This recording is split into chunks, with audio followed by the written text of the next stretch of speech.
Good evening and welcome to Undaunted, bringing into the news untold stories. I am Star Smart. Let's begin.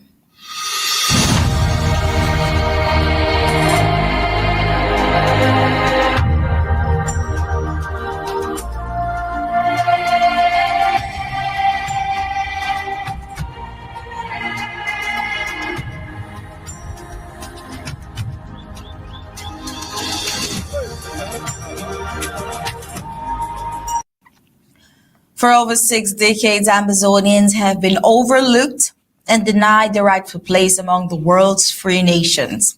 They were brought into a troubled union with La République du Cameroun, leading to experiences of marginalization, economic exploitation, and efforts to erase Ambazonia's cultural identity. Now, over the past 8 years, the people of Ambazonia have shown resilience, persistently fighting for their right to self-determination. The response from Yaoundé has involved misinformation, propaganda, military presence, violent incidents, and attempts to suppress the narrative of Ambazonia's existence.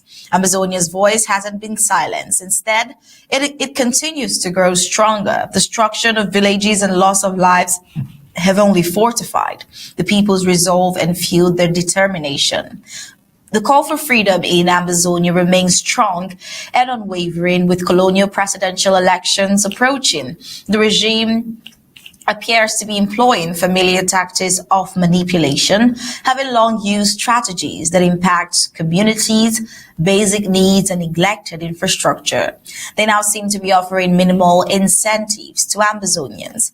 Now, this appears to be an attempt to influence Ambazonians through token gestures, hoping that they'll compromise on their pursuit of liberation. Ambazonians, however, are clear about their aspirations for a free and independent nation, and that remains unchanged. With that, we'll head on to the prime headlines on Undaunted tonight. Stay tuned.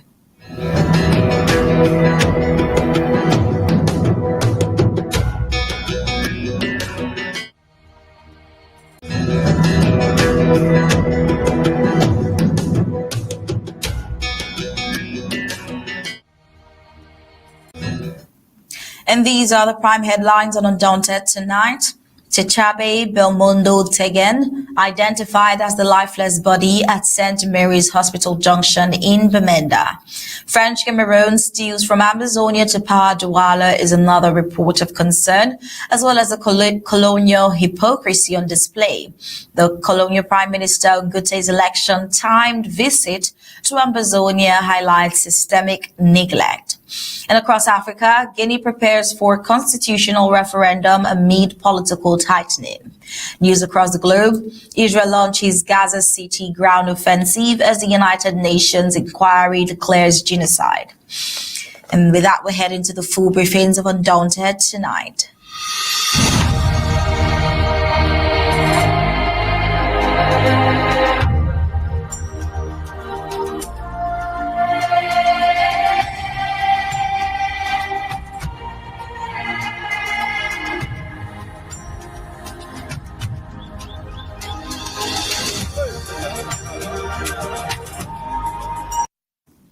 Yesterday, we gave you a report of an unconfirmed dead body found in front of a hospital. Techabe Belmondo Teghen, popularly known as OO, a bike rider and owner of a small bike spare parts shop at Njindom Square, has been identified as the victim of a brutal killing.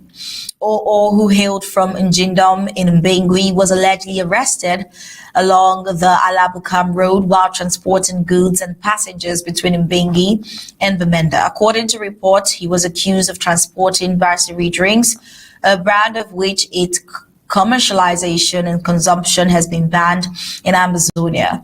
A group of individuals retrieved his remains from Bamenda and brought it back to Mbengui, depositing it at the Mbengui mortuary pending burial arrangements. The question is, who is responsible for the loss of this Ambazonian civilian? And what exactly was it that made it enough to take this innocent life? Well, we'll have this question to you, Barrister Mbeseha, because he is joining us on tonight's Undaunted as usual. And it's always a pleasure, Barrister Mbeseha. Good evening and welcome.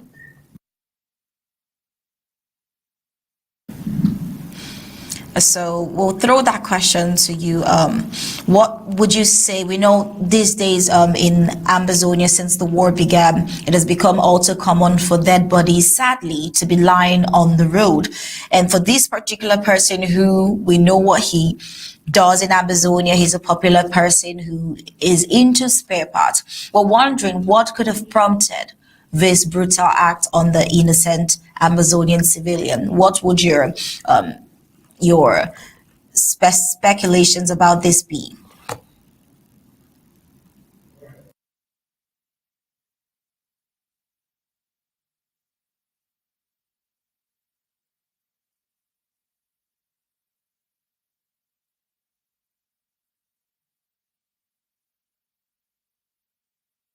They didn't identify him. He's nobody, everybody saw it. It could be anybody. It could be you or it could be me, I've said. The important question to ask is, why did this man die? Who killed him? For whatever reason, why was he killed? That answer cannot come from you and me. There's some authority there who will tell you, and they've always told you, investigations are ongoing. It is they to explain to us why they are in charge of the security of the town. And the town has gone so lawless that that poor man, spare part dealer, will die the way he died. Other than him, like other farmers, other pedestrians will die the way they have been killed, without any action from those responsible for maintaining law and order. Law and order is not to be maintained by you and me.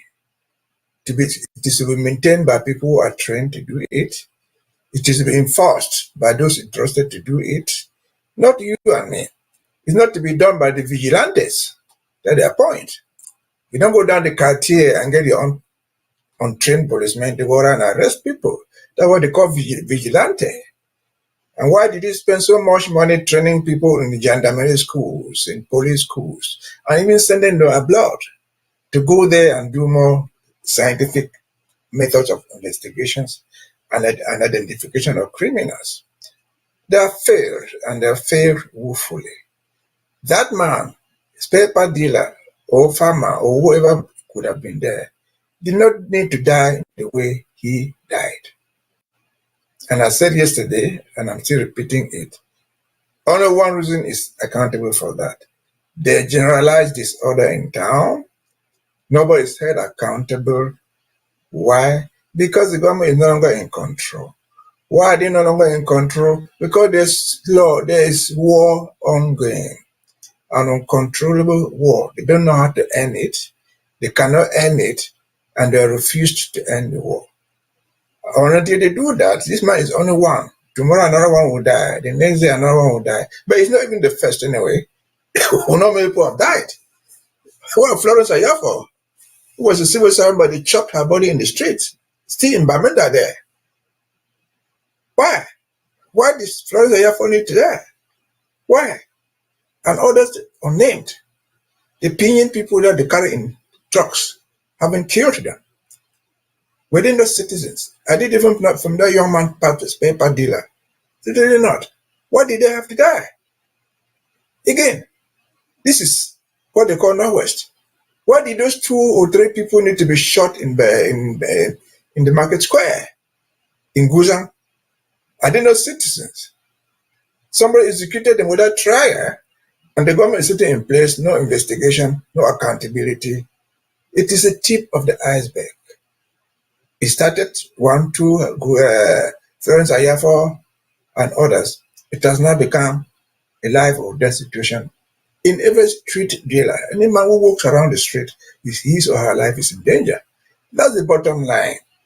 Again, because of the war that the government declared on the people, because of the war that the government has refused to end it. When they know how to end the war, they know what to do to end the war. They have just refused to do it. This man is dead and gone. Tomorrow it could be you, it could be me. But be sure many more are going to die. And many more investigations will be open, which results are never going to come out anyway. And so it's a failed government, it's a failed process. We should not have been there, but we've been forced to be there. We have become victims of an uncivilized government, of an uncivilized law and order. They too need to be held accountable. If they are not held accountable, then we don't live anywhere in a human society. Over to you. Thank you, Barrister Mbeseha. Well, it is indeed sad the horrors. It is indeed sad the horrors that Ambazonians have to face on a daily basis. But then we see, moving our gaze to La République du Cameroun, we see that in neighboring French Cameroun, the colonial government has handed over 628 billion francs CFA's power plant project for its Douala port to a Chinese firm. Now, while many have called this a sick joke, others say it is nothing more than a grotesque display of how the government of French Cameroun loots Ambazonians, steal their taxes, and then flaunts the money on projects that only serve their francophone elite. The regimes claim that this power plant will end the chronic outages plaguing Douala and the so-called national economy in a transparent lie. For the people of Ambazonia, this project signed on paper and paid for with their blood and sweat is the latest proof of a government that holds them in utter contempt and in siege. Now, while billions of franc CFAs are funneled into a Chinese-led venture for a French-speaking port, the Savannah, Midland, and Atlantic zones of Ambazonia rot. The healthcare system has been left for dead. Roads are a disgrace, and communities live in perpetual darkness, suffering from the very outages that the project supposedly addresses. The French Cameroon government's empty promises to develop what it calls the Anglophone regions, in their words, have been exposed for the fraudulent narrative that they are.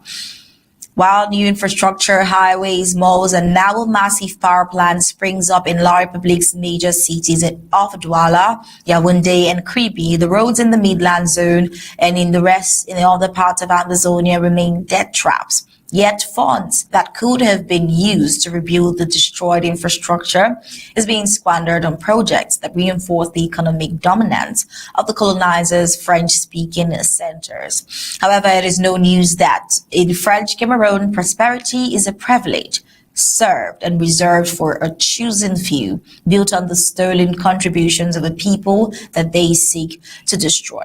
We're hearing this very flamboyant sum. Over 600 billion francs CFAs, 628 billion francs CFAs for a project in Douala. Barrister Mbeseha, first of all, there are so many questions here. Looking at La République's history, how feasible is it that even this money, 628 billion francs CFAs, that is most likely borrowed, how feasible is it that it would indeed go into this power outage solution and it would not somehow along the way become another story? And do you think that amount is quite reasonable? There's nothing like saying being reasonable. I made this statement some times ago on this very platform. See, behind every single contract you find there, whether it is with the Chinese or with the French or with any Saudi Arabia, any other company in the world, behind that contract, you'll find a group of so-called Cameroonians, citizens of La République, who are using the opportunity to steal. They are organized thieves.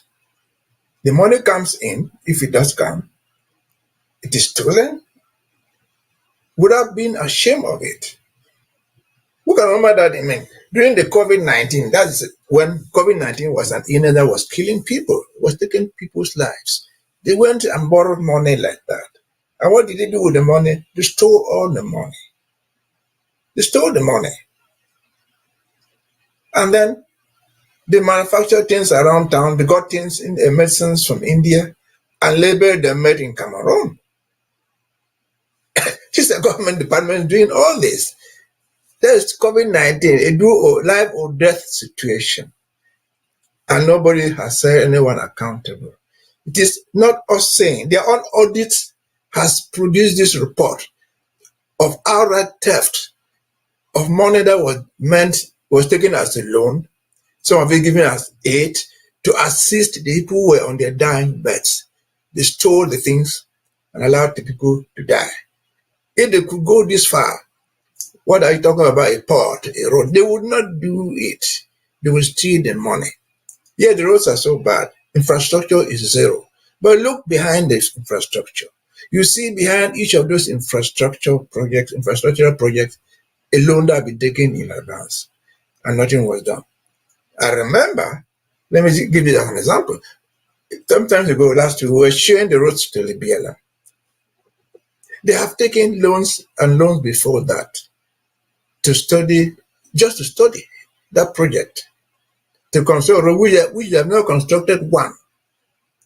And where did the money go to? They stole the money. They employed their own surrogates to assist the fictitious company brought from abroad to steal the money. And I'm saying this publicly. Unlike the BLM thing, where they claim that they borrowed money, they were trying to do something, not has ever been done. They asked the MP officially on audio, what is happening with this road? What was his response publicly? Some more Chinese people to work with our own brother, he called the name of the brother, I don't need to call his name here, whose brother has never even handled a hole to know how to dig a road, to survey or whatever road he was calling it there. These are thieves in open daylight. Whether they take the money for schools, for books, or anything, it is only meant to be stolen. And do I need to mention many other things? No. You remember that 5, 6, 7 years ago, they claimed that they're taking billions of loans in terms of money to get laptops for university students, 15, 17 million. They stole the money. They bought some laptops that didn't even function. And where's the money gone to? It's gone into a private account. They know this. It's officially written there. So how do you deal with the people like that? These are unrepentant criminals whose rightful place in the society share. But they are parading the streets in the names of human beings. They are telling people of the loans they have taken. Last 2 weeks, 2 days ago, we were talking about loans. They were taken to fund primary schools, daycare. And what did we see? Just now, as we speak, the Minister of Higher Education is going around the streets pretending to distribute books to help schools. What type of books are those? Books with the name of the picture of Pobia there. This is open theft. This is open theft. How many books can you distribute to students? One would have thought that if there was a civilized government, they'll be saying, we are giving you 300 books, 500 books to university to put in your library that everybody can use down the road. But they are giving them to selected students of their choice, whose books will disappear the next day. And even the beneficiaries of those books, 95%, if not the majority in simple, are the sons and daughters of the big people in Yaoundé, or the big people in the regions, or even in the so-called village schools. There will be a mayor wearing a CPDM uniform there. There will be a CPDM a councillor. This is theft. This is theft.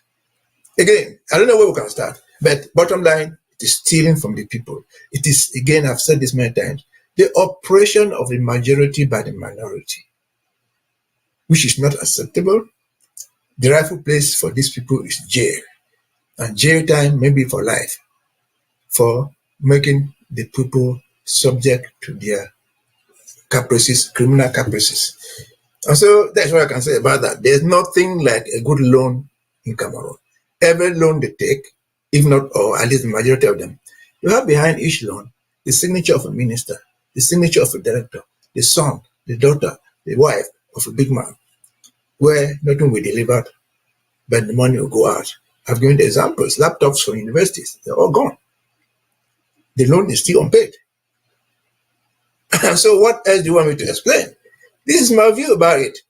If they want to take me and kill me and crucify me, so be it. But that's my view about it. But the facts I give, are documented in their own archives. COVID-19, they investigated it themselves. They produced a report with the names of the individuals, with whatever thing they stole from it. Have they been held accountable? Zero. Zero. Why did God make us to suffer like this in the hands of a few criminals? No, no, it is too much. That's one of the reasons why we'll fight, and we'll fight until the last man standing to get out of this junta of criminals. Over to you.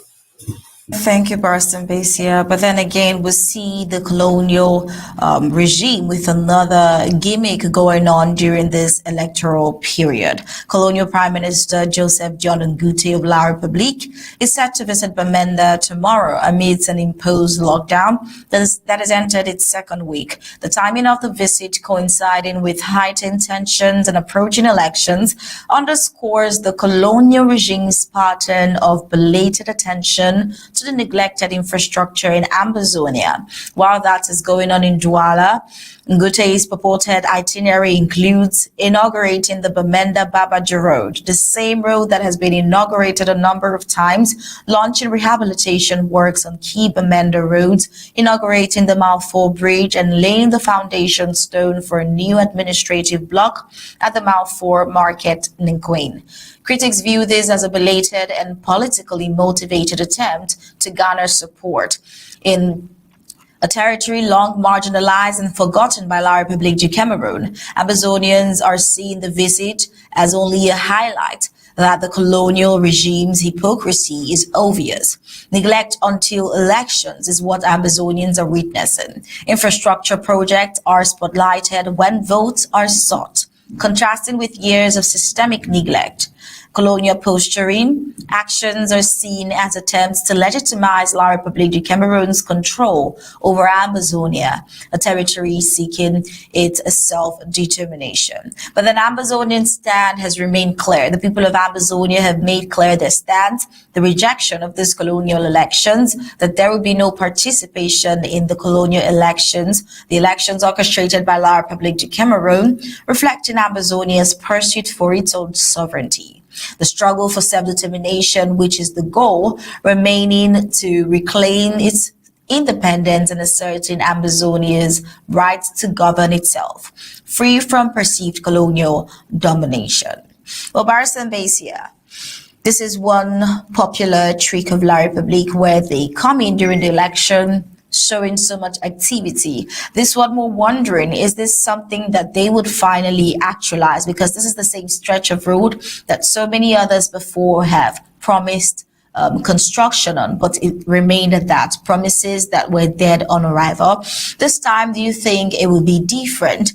And then what can Ambazonians make of this gesture at this time? Well, I don't know whether it will be realized or not, but let us understand that John Ngute is coming to Bamenda in the context of launching the presidential election campaign for his candidate, for his boss, the president. But most people in Bamenda and in Ambazonia will know John Ngute. He's not a stranger to anybody. At least in the last 7 years, he's not a stranger to anybody. But even before the last 7 years, he was very much on the public space in Cameroon. With all due respect to his age and education, he's quite educated now. He's an old man by every measure of understanding. He's not less than 68, 70. He's an old man.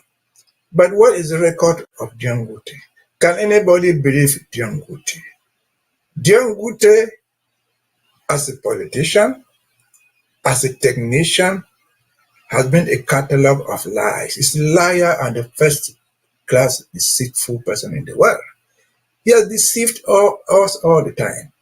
He has lied to us every single day, giving every single opportunity, especially as Ambazonians. And I can give instances to justify what I'm saying. I don't hate him, I respect his age. He has a PhD in law, so he's supposed to know what he's doing. This is a guy who in 2003, 2006 was sent to the African Commission when they were hearing what we call the Banjul case, when they had sued the government of Cameroun. He represented the government of Cameroun. And he went to the court and said openly that those people they call SCNC today in Ambazonia were terrorists. With his education, He was lying. You know that he was lying. But it's not us who said that you lied. It is a court member who was not even a Cameroon Cameroonian, a judge who asked them, Mr. Ngute, do terrorists go to court? The essence is before us as a court. If they are in this court before us, I call them terrorists. Can you cite an instance where terrorists have gone to court? He had no answer. Did he make mistakes? No. He knew what he was talking about. But fast forward, we have known Ngute. I say he's a household name. At least in the last 7 years, he has been the Prime Minister of Cameroon. We know that. And just for the last 7 years, when did Ngute ever tell the truth? I can give instances of all what he has said publicly. All of them are lies. He deceived the people. This Ngute, who was in charge of the Grand National Dialogue. The Grand National Dialogue was designed, he was in charge as the Prime Minister. All the letters of mediation went out on his guide. He was the chairman, he was in charge of it. By the presidential announcement, the Grand National Dialogue was supposed to deal with the so-called Anglophone problem. But Ngute, under his chairmanship, when they got there, he changed it. Ngute knows from education that he has, and from his practical work as a government officer, that the problem of Ambazonia was a form of state. He knew that. Everybody knows that. But Ngute, under his Grand National Dialogue, outlawed the discussion of the form of state. It was banned. He could not discuss the form of state. Who was chairman? Ngute. What was he? He was still he was the prime minister. He's still the prime minister. This is man you can take serious now. Can we ever believe in him now? Ngute has been to Bamenda a number of times. I say his name is a household name there. One of the occasions he went to Bamenda was to give account of his reconstruction effort in the so-called Northwest, a summary of what has happened from his Grand National Dialogue. He stood there himself and said, it has failed. Those roads you are talking about, they would have been part of the reconstruction under him as a prime minister. Why is the reconstruction not done? That's Ngute, prime minister, PhD in law, and everybody, anything you can find attached to him. Is that a man you can trust? No. Is that a man who can tell you anything he believes? I doubt it. That's Ngute. Just a few weeks ago, he was in Buea, telling people that Sonora will not be moved away from where it is. In fact, he said, those people are lying. Those were the words he used. A week or two after that, they were laying the foundation stone for a new Sonora in Caribbean. Has the Prime Minister withdrawn his words? Certainly he has not. Is he a liar or a truth teller? I leave the answer to yourself. And so the promises he makes there are pure empty promises to win elections and perhaps prolong his stay as the Prime Minister or some other official. Because in Cameroon, you don't enter the group and come out. If they take you out of the Prime Minister's office, they will give him something else. Then they did to Mosonge. He took Mosonge out, made him the senator, number 2 in the Senate, removed him out, created a commission for him, gave him a budget to be running forever until he dies. And so these are big liars, these are deceitful people. This is Ngute. I've said 10 million times here. He comes from Dian. He is sitting there, whatever about Sonora, all comes from Dian. It is supposed to be refined over there. Ngute has never said that Indian people, by virtue of being the bedrock of that oil, that they deserve some treatment, they deserve some roads, they deserve something better schools. He has never said that. He sitting there, let Ngute challenge me. Let him show us a single of his own small huts. I don't even call it a house. That he has built in Dian, in his village. He's supposed to be a village chief. 0. That he has built in Kumba, the next largest town. 0. Of all that he has built even in Buea, which is supposed to be the provincial, the regional headquarters. 0. If this man can believe in his promise, what is this guy saying? What promise can he make to you people on the eve of this election, which is coming in the next 3 weeks? But he has been prime minister for 7 years. This war broke under his feet. This is the very damn Ngute who, when this war broke out, he went to Bamenda. And what did he say 3 times? It is time for us to restore our independence. It is time for us to restore our independence. 3 times on video. Where is that restoration? The Ngute cannot account for it. So is this a person you can believe anything from his mouth? Zero. Is this a person that should even make you think that he exists? If he exists, it is simply because he eats in his house. Feeds his children and woman. Here, one of them is in charge of the new refinery in Ikribi. So these are people who should not be trusted. No matter their age, I respect them. No matter their education, I respect it. But they have failed us. They have failed Ambazonia 100%. And maybe failed the Cameroun, the country they lead, call it Cameroun, 200%. These are criminals walking to the streets. These are liars who should be denounced. Nobody should praise them. They should go home and take their own retirement like anybody. If they still have time to live, and go and pray to whatever church, in whatever mosque they have for forgiveness. Because sooner, not later, the things will unfold. And I'm sure, God willing, a good number of them will have the answer for what they have done to the people. Over to you. All right, thank you, Barrister Mbeseha. With that, we'll call it a wrap with you. Thank you for your wonderful contributions and the enlightenment you always bring here on Undaunted. Thank you again for joining in. Thank you for having me. All right, with that, we'll head on to the news across Africa.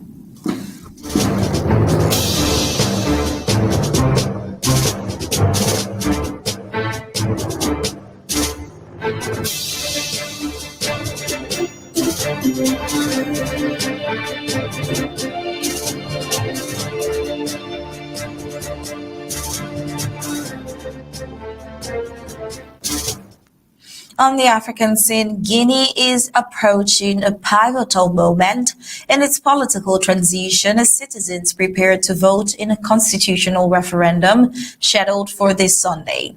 If approved, the new constitution would significantly reshape the country's political landscape by granting military leader and interim president Mamadi Doumbouya the right to contest the next presidential election. It would also introduce a bicameral legislature by establishing a Senate to function alongside the existing National Assembly. The referendum comes amid growing concerns over the military-led government's suppression of dissent since seizing power in a 2021 coup that ousted former President Alpha Conde. The military junta has faced repeated calls, particularly from the Economic Community of West African States, ECOWAS. To restore civilian rule, however, the government has initiated instead tightened its control over political life, suspending opposition parties and restricting independent media coverage, thereby stifling organized resistance to the proposed constitutional changes. And despite these constraints, the referendum has sparked a wave of public engagement, particularly among supporters of Doumbouya, who view him as a stabilizing force after years of political volatility. Now, in the capital city of Conakry, campaign events in support of a yes vote have drawn considerable attendance, with official opposition campaigns effectively silenced. The political climate has become increasingly one-sided in the lead up to the vote. The outcome of the referendum is expected to have long-term implications, not only for Guinea's democratic trajectory, but also for its standing with international partners advocating for a return to constitutional governance.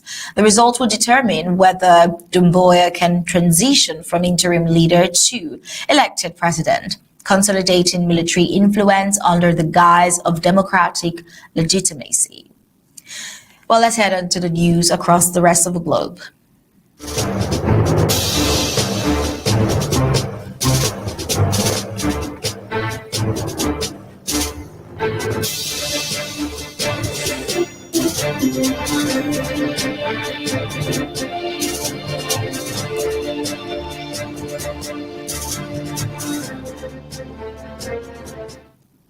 On the foreign scene, Israel has begun a ground offensive in Gaza City, escalating its nearly 2-year war against Hamas despite mounting international condemnation and a landmark United Nations inquiry concluding that Israel is committed genocide according to that UN inquiry.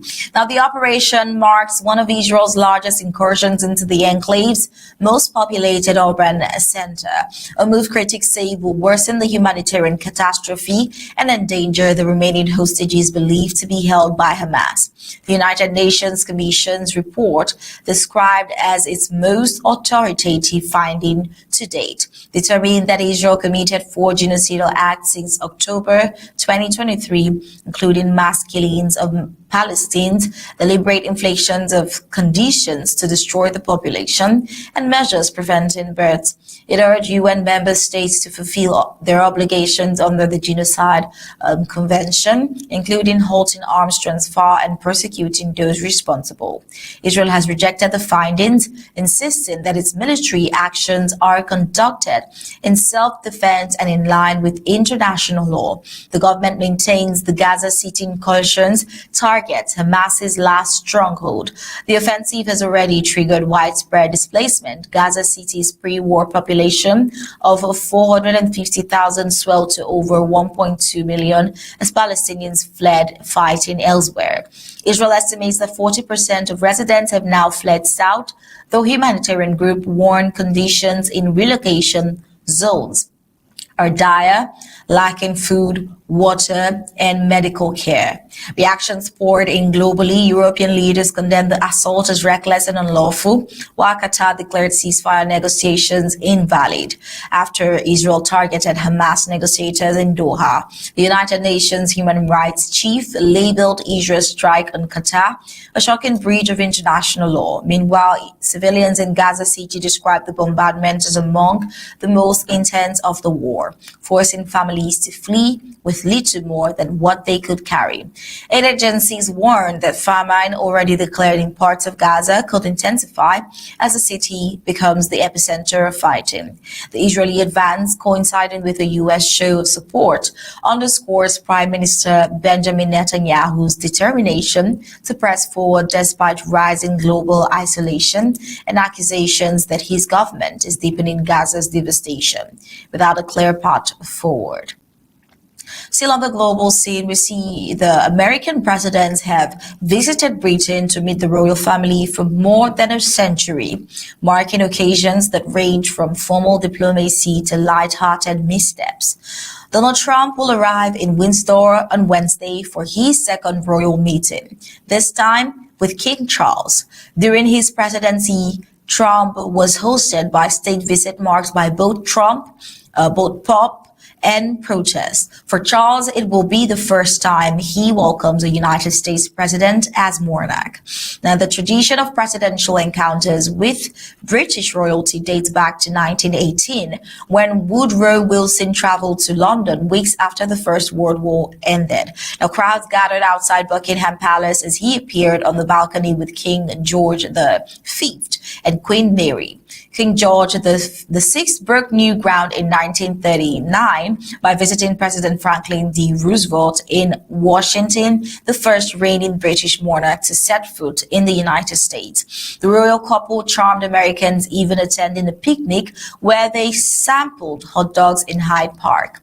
A future Queen Elizabeth I met a United States president in 1951 when Harry Truman welcomed her to Washington as a young princess. Now, after she ascended the throne, she hosted Dwight D. Eisenhower at Balmoral in 1959 and later met John F. Kennedy during a glittering state banquet in London in 1961. Now, not all visits went smoothly.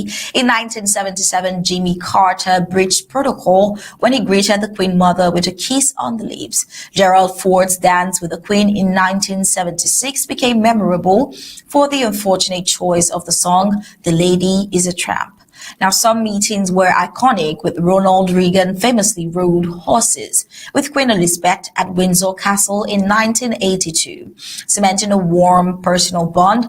George H.W. Bush shared laughs with her over a microphone mishap at the White House, while his son George Bush faced mass protests in London during the Iraq War. Barack Obama's 2011 state visit brought pageantry and controversy after First Lady Michelle Obama hugged the Queen, breaking royal protocol. Joe Biden's 2021 Windsor meeting marked the Queen's first solo encounter with a head of state after Prince Philip's death. Now, as Trump prepares to meet King Charles, the long history of royal presidential encounters show that these visits are as much about symbolism and tradition as they are about diplomacy. With that, we've come to the end of tonight's Undaunted. But before we go, let's take a look at our major recap.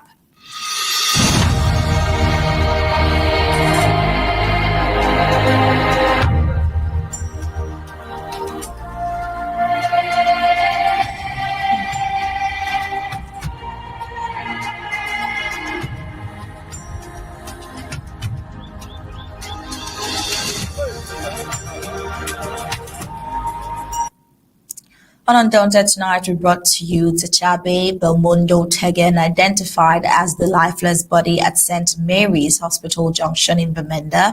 We brought to you the French Cameroun stealing from Ambazonia to power Douala. The Colonial Hypocrisy on display. Prime Minister of La Republique Ngute's election-timed visit to Ambazonia only highlights systemic neglect. And across Africa, Guinea prepares for constitutional referendum amid political tightening. And around the globe, Israel launches Gaza City ground offensive as United Nations inquiry declares genocide. And we looked at a century history of the United States visit to the United Kingdom. And with that, we've come to the end of tonight's Undaunted, bringing into the news untold stories. On behalf of the entire Undaunted, we say thank you for tuning in. We'll leave you with ABC Amba TV images. Good night and God bless you.